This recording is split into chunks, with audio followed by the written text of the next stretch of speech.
അങ്ങനെ കാത്തിരിപ്പിനൊടുവിൽ ബാറോസ് എന്ന ചിത്രത്തിൻ്റെ ഒഫീഷ്യൽ OTT റിലീസ് തീയതി ഇപ്പോൾ പുറത്തുവന്നിരിക്കുകയാണ്. ആ ഒരു അപ്ഡേഷനാണ് ഇന്നൊരു വീഡിയോ ഭാഗത്ത്. വീഡിയോയിലേക്ക് വരുമ്പോൾ വീഡിയോ ലൈക്ക് ചെയ്യുക, ചാനൽ സബ്സ്ക്രൈബ് ചെയ്യാൻ വേണ്ടി ശ്രമിക്കുക. മോഹൻലാൽ നായകനെത്തി മോഹൻലാൽ തന്നെ സംവിധാനം ചെയ്ത ചിത്രമായിരുന്നു ബാറോസ്. ചിത്രത്തിന് കാര്യമായ വിജയം സ്വന്തമാക്കാൻ വേണ്ടി സാധിച്ചില്ല. ചിത്രം തിയേറ്ററുകളിൽ ഒരു വൻ പരാജയമായിരുന്നു. എന്നാലും ഏവരുമേറെ ആകാംക്ഷയോടെയായിരുന്നു ബാറോസ് എന്ന ചിത്രത്തിൻ്റെ OTT റിലീസിനായി ഏറെ ആകാംക്ഷയോടെ കാത്തിരിക്കുന്നുണ്ടായിരുന്നത്.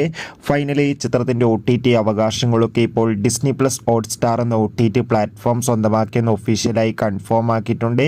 ബാറോസ് എന്ന ചിത്രം ഈ വരുന്ന ജനുവരി 22-ാം തീയതിക്ക് OTT റിലീസ് ചെയ്യുക. എന്തായാലും ചിത്രത്തിൻ്റെ OTT റിലീസിനായി നമുക്ക് കാത്തിരിക്കാം. ചിത്രം കണ്ടവരുടെ അഭിപ്രായം കമൻറ്റ് ചെയ്യുക. കൂടുതൽ സിനിമാ വാർത്തകൾ നിങ്ങൾക്ക് പെട്ടെന്ന് ലഭിക്കാൻ നമ്മുടെ ചാനൽ ഇപ്പോൾ തന്നെ സബ്സ്ക്രൈബ് ചെയ്യൂ. അടുത്തൊരു വീഡിയോയിൽ കാണുമ്പോൾ ഏവർക്കും ബൈ ബൈ.